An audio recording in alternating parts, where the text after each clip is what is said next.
Hey, folks, welcome. This is Reanimated. We were gone and now we're back.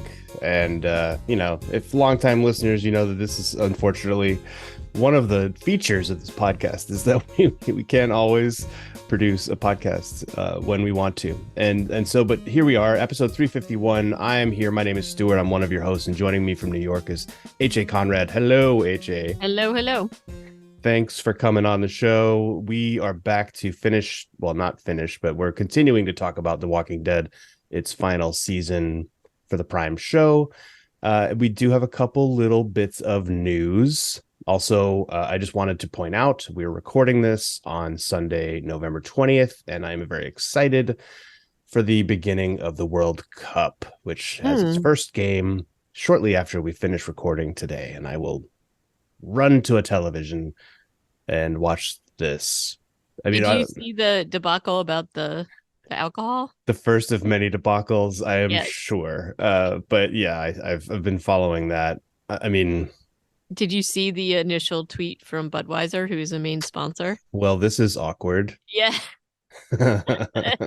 I mean, they're still going to get a lot of brand advertising awareness and stuff for Anheuser-Busch, I guess. But yeah, they're not going to be able to sell their $14 Budweisers to millions of adoring fans. Yeah, and I was kind of surprised that this wasn't an issue that they addressed before. I think they did. That's what's messed up and awkward about it is that they had assurances in quotes from like government officials, but they've been walking them back.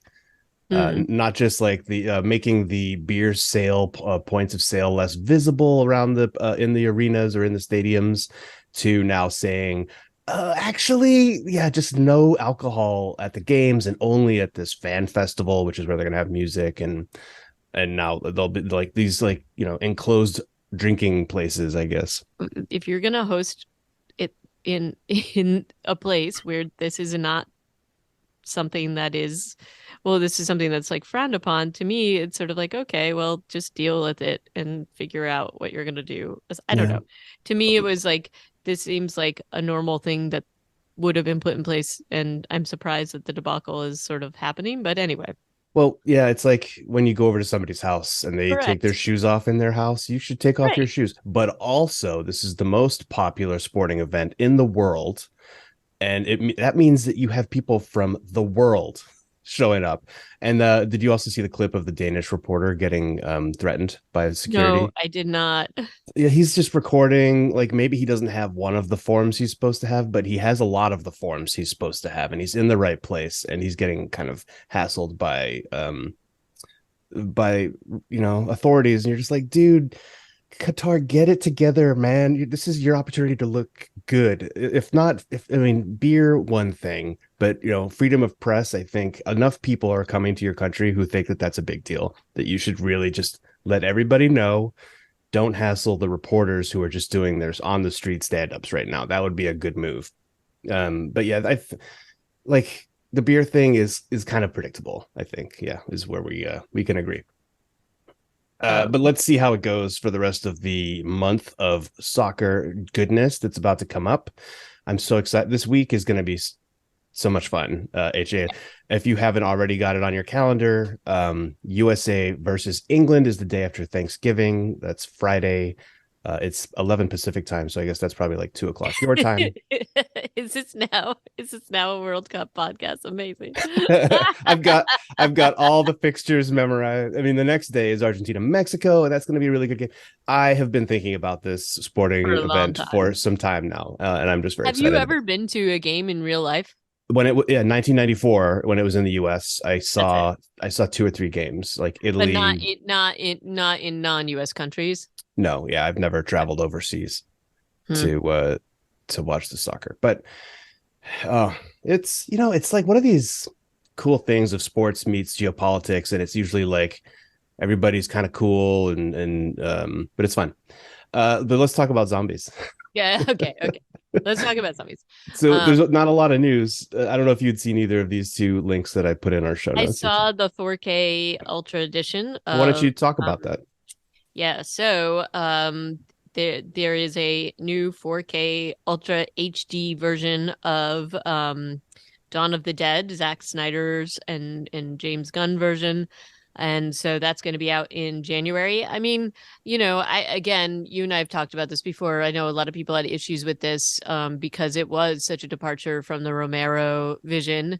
And there's definitely some things in it that I'm not wild about, but overall I did really like this film, especially I think to me the biggest and best part of it was the beginning of it, the cold open, so to speak. I guess if you can you call it a cold open with a film, I guess maybe. I think you Um can. Yeah, I don't but know. but it was just so like to me that was just like incredible and there was lots of good things about it.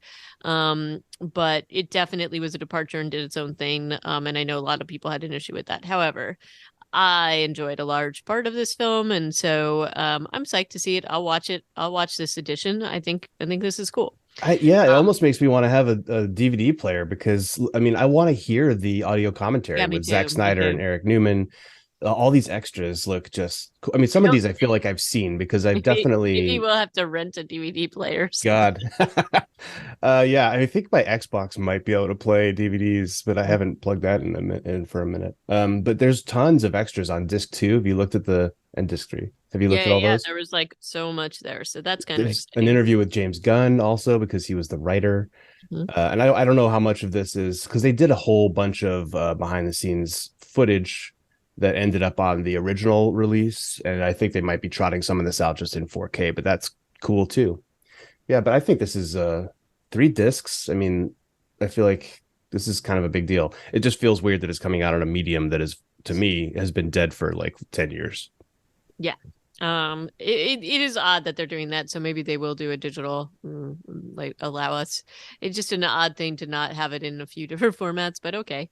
Um, and then I didn't see as much about. I didn't get to sort of see the Yeah. HBO's Titans, so maybe you could talk So about that. this is less to write home about, I will be honest. If you've never seen HBO Max's Titans, it's a DC show, a la Jessica Jones, I guess. Yeah. It's actually a pretty good show. I've seen the first two seasons, but I haven't seen the season where this event happens where there's undead. There are zombies who are raised through a magical curse in season four, episode four. And there in this episode, there are a lot of nods to Dawn of the Dead too, because the action takes place inside a mall. Hmm. However, that being said, I watched a little bit of the episode just to see, like, all right, how are they doing zombies? And there is just like Marvel has its zombie storyline in the comics, so does DC. And so I guess people are, looking to this and saying, well, now they've got zombies in DC universe, and from here they, sky's the limit, and it's a live action show, so there's a lot of potential. But then when you look at what they were calling zombies, there was no makeup on them as far as I could tell. They just looked like Hmm. regular extras. One notable thing though is I think the woman who raised the undead in this was called Mother Mayhem or something along those lines. I believe is the character who raised the dead. Yeah, Mother Mayhem. And she is played by Franca Potente, who I think is a really cool actor. She hasn't done a ton, but she was the lead in Run Lola Run, the Yep. German, she's a German actor. And then she was in Blow, and she's done a few other things, but I really like her. And she seems to be having fun with the role, playing an evil zombie raising necromancer type. She was also in all the Bourne movies, right? Or in at least the She was the in the first first one, one, right? At least and the very, first. very briefly in the second one, I Did think. she get shot really early on in the Yeah, she first got in the second? shot very early, but I really like her as an actor. I think she's really just she's got some energy about her that I really enjoy. Run Lola Run was amazing. And I did, I admit I have not really gotten into American Horror Story, but I think she was in like one of those seasons for like a role because I saw something about it. But she's really amazing. So I would, I tried to start to watch Titans and I don't know why I stopped watching it. Maybe I felt like I had just too much in my roster. I can't believe there's been 4 seasons of it. Yeah, but yeah, like it's a decent show. Like the production quality is high. I would say the episode that I just watched, it felt like a departure from the first two seasons that I'm familiar with.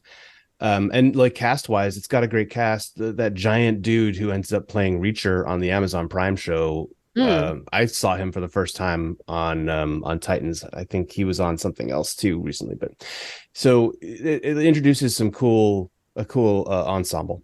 Oh, But cool. also, AJ, you texted me this weekend because I think you I were doing did. some. I did. So I saw this thing at Atlantic Terminal in Brooklyn. What is And Atlantic Terminal? What does one do there?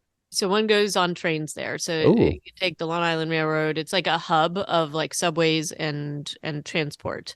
And so I had okay, so this is the story behind this. I'll admit I saw this and I meant to sort of look it up later because I was like, oh, is there another installment of Zombieland happening? Because what at first glance, there was like many, many, many ads and billboards, all kind of shiny and new, of the cast or the main four characters of Zombieland.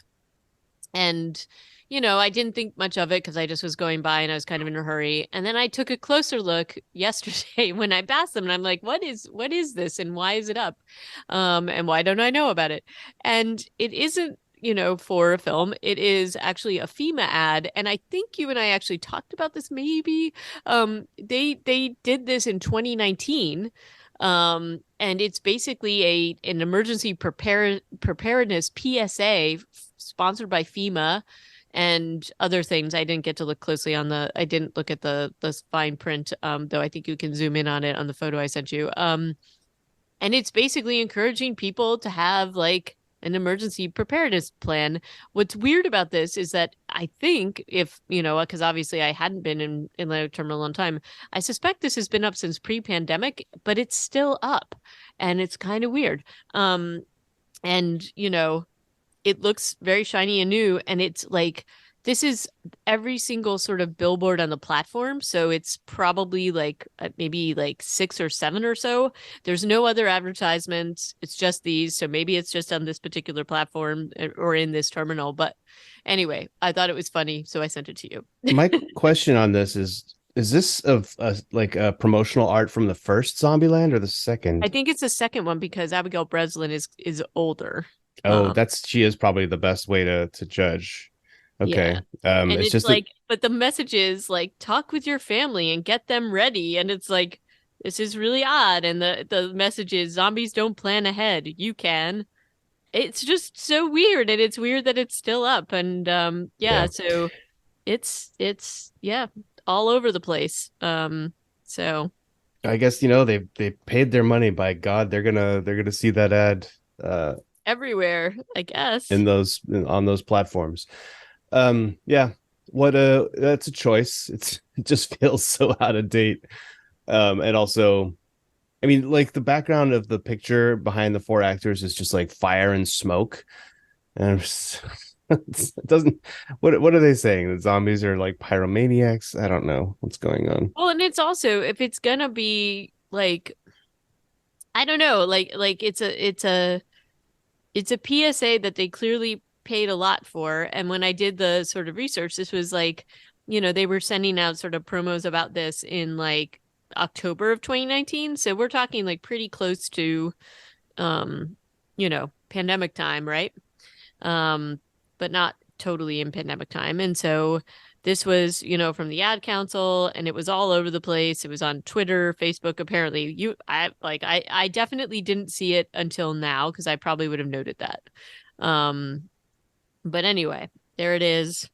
Um, Kind of odd, but it oddly made me happy as well in a kind of strange way. But certainly maybe they don't have enough ads to put up in this area at this point. I don't know.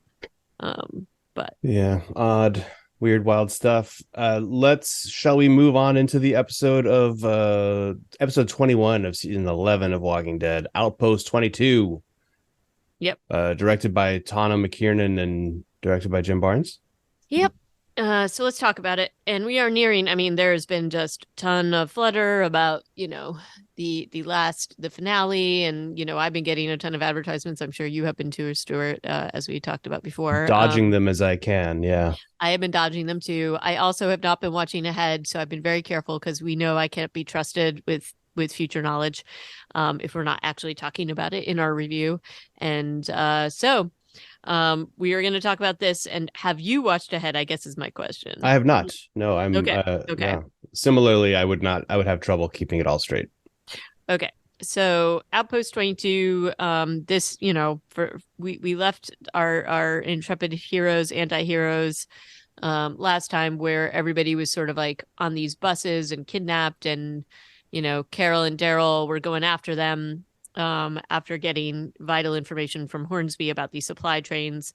And we were hoping to see more information, and I think this is getting behind the curtain of um how everything is actually running and in this like world that they're in This the episode Commonwealth. is also set up as a Maggie episode based on the the what do we call those things? The montage that's Yeah. narrated by a child. This time the child is a boy, and I don't know if it was supposed to be Herschel, Yeah, I but don't he's know. he's talking about all I remember is the fight, but I still Mm, have hope. yeah. And it's just scenes of Maggie, like clips of from previous episodes of Maggie marching places with look of determination, hugging Rick, Yep. etc. And then we wake up with her in the back of a deuce and a half. This is sort of like, I think the part where the gang's getting back together, that's what it felt like to me. Where, we're seeing sort of the dirty secrets of the Commonwealth, things that were not making sense, and things that you and I commented on continuously about how the Commonwealth works, and things that just don't, there wasn't enough people, there wasn't enough sort of like background or information about how all these things were happening to keep these people living. And it is a little bit as we suspected, although I feel like, you know, um, there's probably reasons for why we didn't get here earlier, and part of those had to do with the pandemic, protocols and things like that. Maybe. Do you remember Um, when not Maggie, when Daryl and Rosita and somebody else, when they, well, actually, was it even them? When they first got to it wasn't them. It was the original people. Like it was yeah, Princess Ezekiel and Yumiko, I guess. yep, First got to Commonwealth and they were put on like clear these blocks duty. yep, yep, Like to me, like that was not punishment as far as I right, can remember. That was just prove yourself or pay right, your way. right, And yet that's objectively way more dangerous work right, than what these like to me there's like a weird there's a lack of a through line, there's a lack right, of consistency with the way that they're like, yes, the the Commonwealth is good or the Commonwealth is bad or the Commonwealth is somewhere between good and bad, and like saying they're gonna make randos from the wastelands come in and just with a knife and like some coveralls clear out entire buildings. Or I don't know if maybe that was supposed to be Daryl's like training for to get into the yeah. Commonwealth Army. I don't remember exactly what the scenario was for him to be having to be doing that. It's uneven, and it's a little, again, as we were saying last week, just in terms of plans and things that work and don't work. I just, it's hard for me to believe that they would be able to do so much, because like when you are trying to like survive in this world, especially with the walkers and with all the things that have happened, um trying to rule people with fear, I guess, works a little bit, but ultimately people are going to run away. There isn't enough going on in this world that like there are enough places for people to still hide and survive. And so sort of this scenario that they have set up, I just don't think I buy it. And I also don't buy that you would, I mean, yes, they're putting little things in place, like the reason why some of these people are complicit, are, again, they're really channeling to me like concentration camps and, the Hmm. repressive tactics of many authoritarian countries and things like Yeah. that. And that is what they are definitely hitting home with. And also adding in you know, the class distinctions, and they say it outright in the beginning of this episode, but so but I still find that hard to believe, where humans that are able to like, you're going to get a lot. And even like in we've seen in other parts of this world, You're going to get a lot further with people who are feeling like they're working towards something than people who feel hopeless. And so and feel like they're trapped and feel like they're working in this way, but maybe that is some of what they're trying to hit home with. But in any case, I digress. So in this episode, we do see, Daryl and Carol are back together.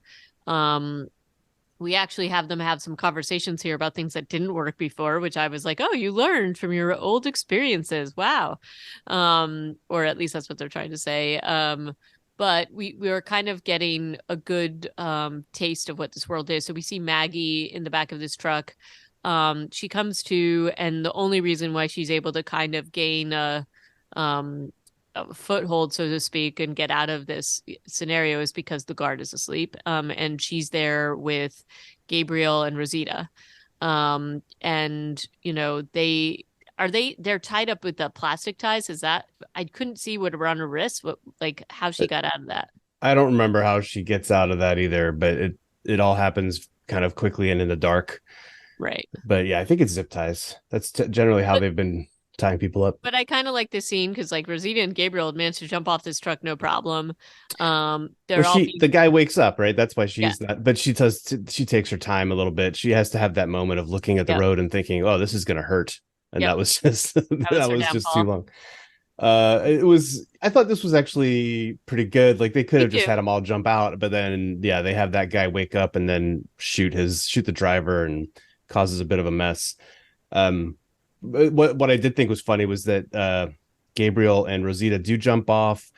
We don't really see how they land too much, but then the next scene with them, they wake up like nowhere near the road, but they're just sleeping on the ground in the forest. Maybe it's because the drugs are still wearing off. I don't know, but I thought that was kind of, kind of funny that they like jump out the back of a truck, wander off together, and then And take a little sleep. nap. I Uh, know on a like on the cold ground, like, but maybe they are exhausted. I did like just the film work in this, the editing I thought was really nice. Because Maggie has this look on her face like, oh no, this is gonna go badly because she accidentally shoots the driver. And like it just all goes south, and so I thought that was pretty cool. And she manages to keep her head about her and get out of there, but like there is a whole convoy of trucks and yeah, whatever, and so why weren't they with it? You know, I don't know, like somehow they were able to do this, so whatever. But um it was definitely a good and action-packed beginning to this particular episode. And then, I don't want to say back at the ranch, but back at the convoy, we get to see where the rest of our group is, which includes Negan, um, Ezekiel, who else? Kelly, Negan's wife, Annie. Is it Annie? Yeah, Annie. Yeah, I think it's Annie. Annie. Annie. And so they're all, in this like basically a prison bus with bags over their heads, similar to what we just saw with Maggie and Rosita, and Gabriel. And they get to sort of like, they're all very drugged up similarly. And they get to wherever they're going, and we get to hear immediately pretty much what they're in for, though it's still a little bit of a mystery. Um, so there's a warden, there's the whole not going to call any of you by your names and you're not going to know mine. You do what you're told to do, and then they are told that they are exiles from the Commonwealth, but that they should take I don't know, satisfaction in It's the fact. better in here than it is Yeah. out there. And I'm just like, most of these people have been out there and maybe they agree with you, but I feel like this show hasn't been doing a lot of effort to make us think that they had a worse life. I mean, okay, yeah, they were like running out of resources and stuff, and they were having a hard time with Alexandria with infrastructure, but they managed for 10 years just fine, before before finding the Commonwealth. What's this guy offering them? He's offering them slop once a And day, or well, and the big thing though, and this is like the normal, is a chance to see their children if they act properly, or their loved ones. And that's, they separate them. They're not supposed to be talking to each other. There is that aspect, like even, Ezekiel's being very careful to talk to Kelly quietly.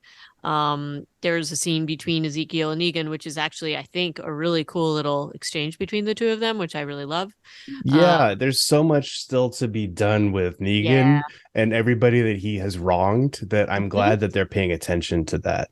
They are, and and I think that this particular interaction and relationship is something that we haven't seen anything of really, or enough of, in my opinion. And Negan and Ezekiel were definitely like on opposite parts of like, like Negan did a lot of horrible things to Ezekiel's people. Ezekiel was sort of the positive light in this world, fighting against the things that Negan was actually putting into play. And what I really thought was cool about this little interaction between them is that Negan was like, yeah, I probably belong here and I use these tactics, so I know what this playbook is.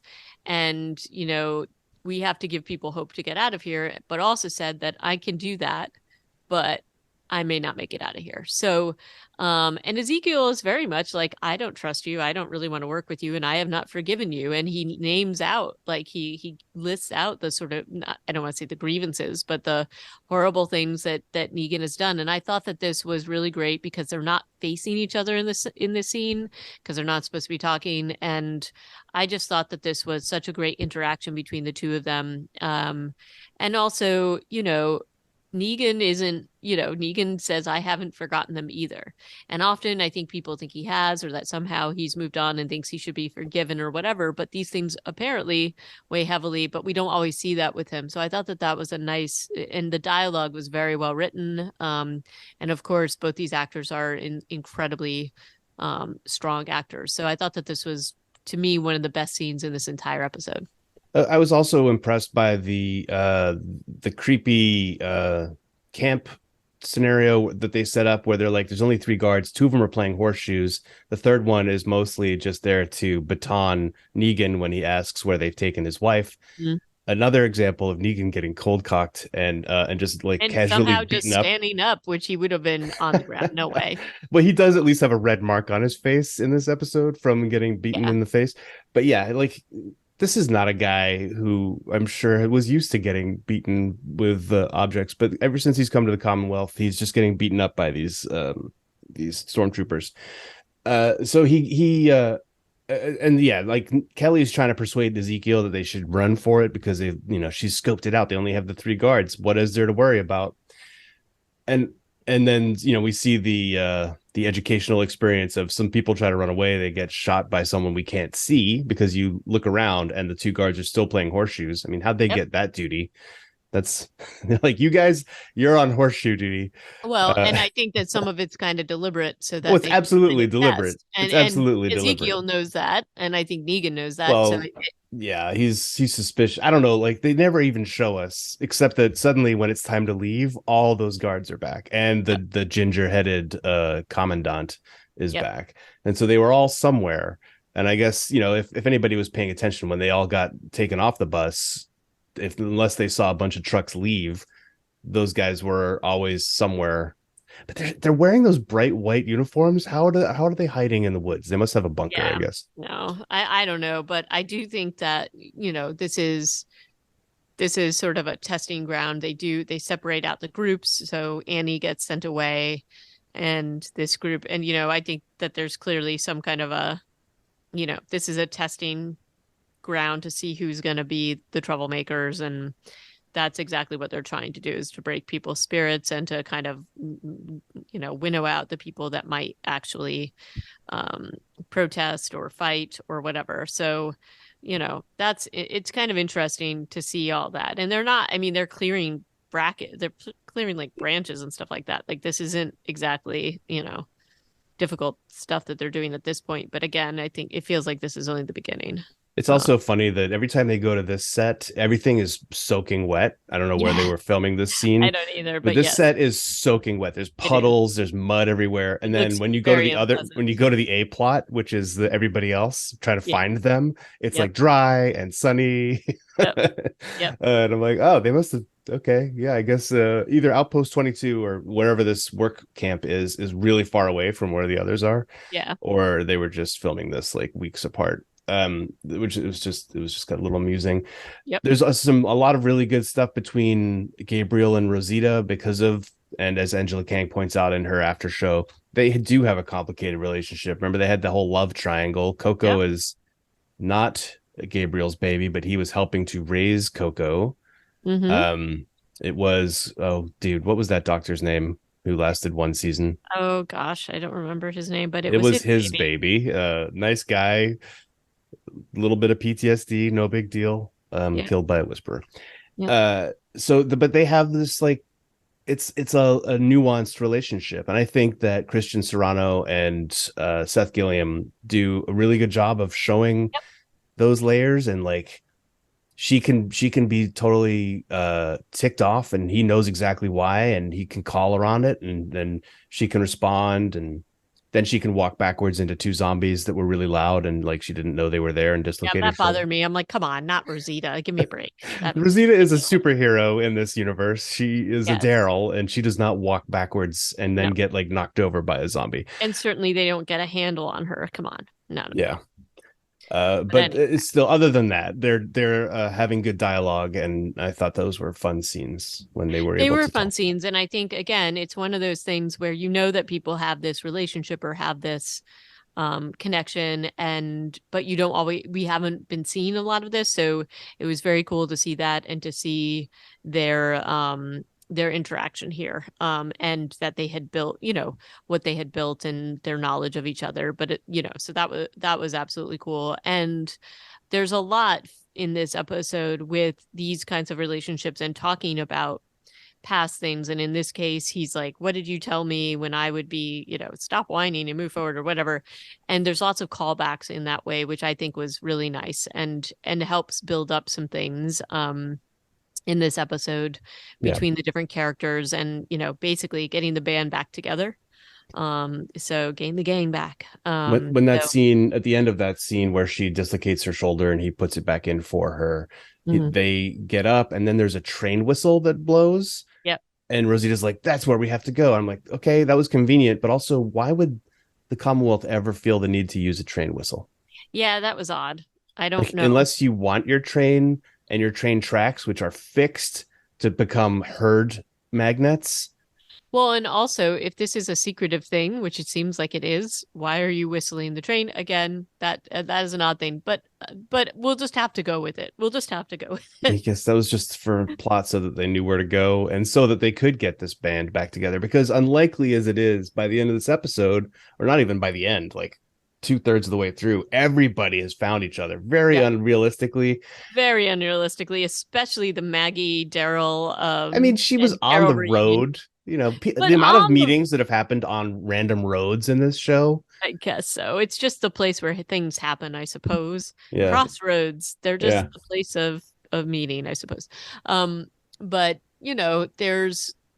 but they do find each other. But I wanted to also talk about the scenes between Daryl and Carol, where yeah. They're they, introduced right after that train whistle. right, because they have a similarly themed thing where, and I mean, look, we've seen probably more of them in this whole series and their interactions. Nobody is questioning their connection or their knowledge or their history. But in this case, they go back to a very specific point because they see that Connie is being taken on this train. Daryl, of course, would like to rescue her, and Carol basically is like, slow your roll. We gotta like figure this out because we're gonna put the kids in jeopardy because we need to figure out where everybody is. And they call back to the cave, yeah. where Connie had gotten, basically lost. And basically Carol of all people is saying, we can't jump into this hot-headed, we can't do this Well, because, this is great because it which shows is good, growth. it shows Yeah. growth, and which is something rarely shown in this. um so I thought that was really good, and I liked that. So I don't know, did you have any other, and Carol, says that, like, this is something, as much as it's hard, we're going to have to figure out a way to do this so that we don't jeopardize everybody else. And Daryl agrees. And Yeah. so And they eventually come up with a teamwork. plan. They eventually We come have up with that teamwork. plan. Teamwork. They also mention a designation two Hmm. exile, which, and they'll have to show us what happens to those people eventually. But they rescue Connie, so we don't get to see what's going to happen to a Designation Two. But apparently, Designation Twos are important enough to get their own like personal guarded train ride to wherever she was going to be taken. Well, I mean, it's So, probably people that are good organizers or leaders or rabble rousers because Connie was. So my yeah, guess is it's something to do with that. And although wouldn't like Maggie have fallen into that category? Probably, right? I So mean, Milton did not have the same relationship with Maggie as Hornsby, so maybe she didn't know. But Connie was definitely undermining Milton, or at true. least Milton suspected that she had been, and she had been. But it's also like, so Milton wants to have journalists and a newspaper, but is also like an authoritarian dictator. That doesn't compute totally, Nope. right? Like, why would she even risk it? Why not just and don't hire a journalist Right. A real journalist. I who mean, if had, you're going to have a yeah, state paper, just curate that with your own people. It seems right, odd that they would have let an outsider into that business. yeah. If all you want is a newsletter, then hire a flunky Do who it. knows grammar, right? So Yeah. yeah. So we also have a lot of scenes between Lauren Cohan, Maggie, and this kid zombie. They don't do a lot of kid zombies on this show, even though you have to imagine that they're something like 25 to 30% of all zombies are Right. kids, if Right. not more, right? Like under 18. Yep. But we don't really see them that often. Angela Kang talks about how, our cast has a really hard time with kid zombies because it reminds you that they're not just monsters, they will all have a tragic backstory. Yes, true. Then why don't we see them as often? Because Right. the impact would be diminished, and because child actors are expensive. Right. But this kid, I think he looks fresh too. Like this was a kid not long ago, and now it is a zombie. But it's like not a very desiccated zombie, or maybe that was just like a taste thing. They couldn't make a shambling, mutilated corpse out of a Right. child.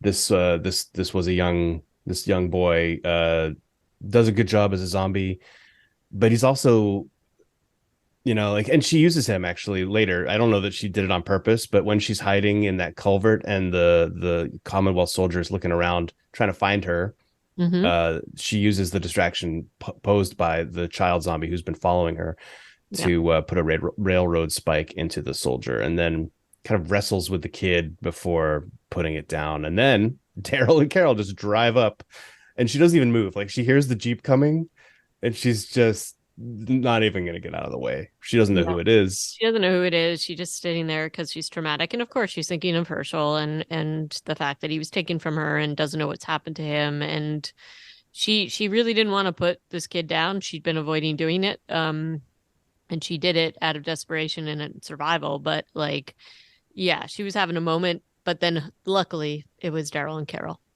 Um, and so they all, and Carol and Maggie have this really, they also have another interaction, a good interaction and a Yeah, callback. I And agree. This is a good scene it was because really good. Maggie says to Carol, "It's not. I hate not knowing. Not knowing is the worst part." And of course, that's like you've just described season two. Yep. Like, and Melissa McBride, I think, does a really nice job here. They don't mention Sophia again because they've already done that, right? Like a Mhm. couple episodes ago. But all you have to do is know her backstory and look at her eyes, and you can totally feel what she's thinking. I thought that was really good. Right. And then Carol's comment that, she barely saw everybody when they were in the Commonwealth, that they forgot. And that the reason why they were all being separated out was because they were very strong together and Milton was threatened by that. And she was clearly, because she went through an enormous amount of effort to do this and to kidnap everybody that had been with them in terms of their group, to try to separate them out, to isolate them. And in some ways they were doing this before, obviously in the Commonwealth, giving them different jobs in different ways. And Carol said, before everything happened, and she calls it the fall, she said, I wouldn't even have talked to Daryl.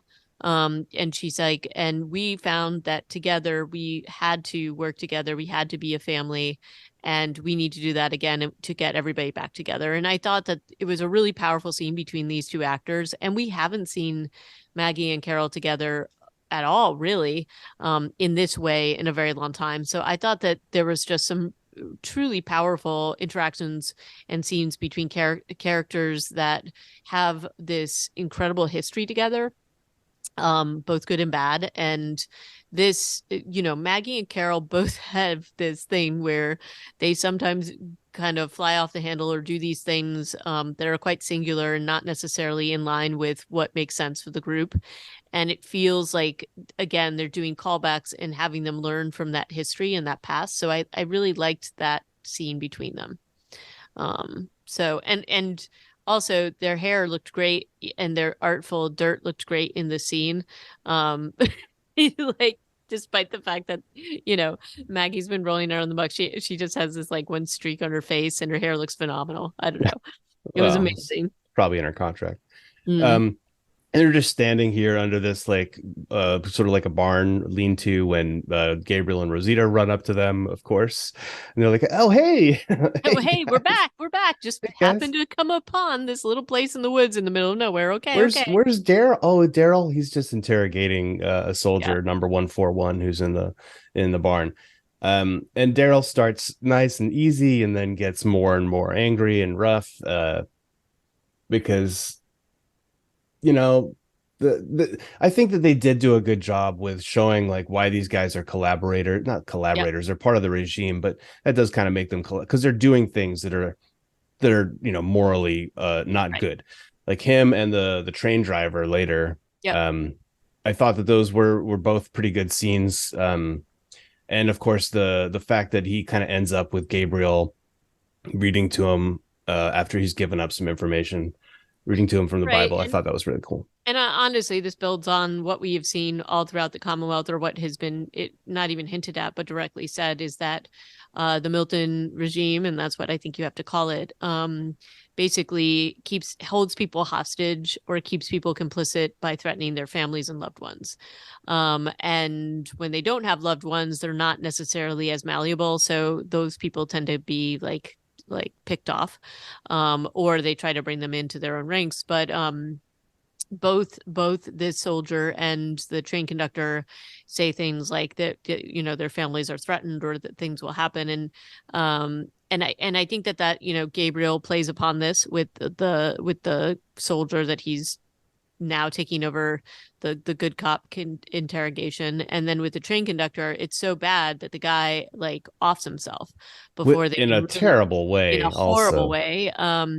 So and I do think that that's obviously deliberate to show what fear there is of the damage that could happen to their loved ones. And he says it outright. He's like, if they find out, they'll just kill all my family. And so and again, we've seen this we saw this in the Commonwealth. We saw this, Hornsby had mentioned it, we've seen it with how Eugene even says, like, when he's like confessing, so that um he's confessing to this crime because he doesn't want anybody else to take the fall for it, especially sorry, I'm forgetting her name again, this is terrible.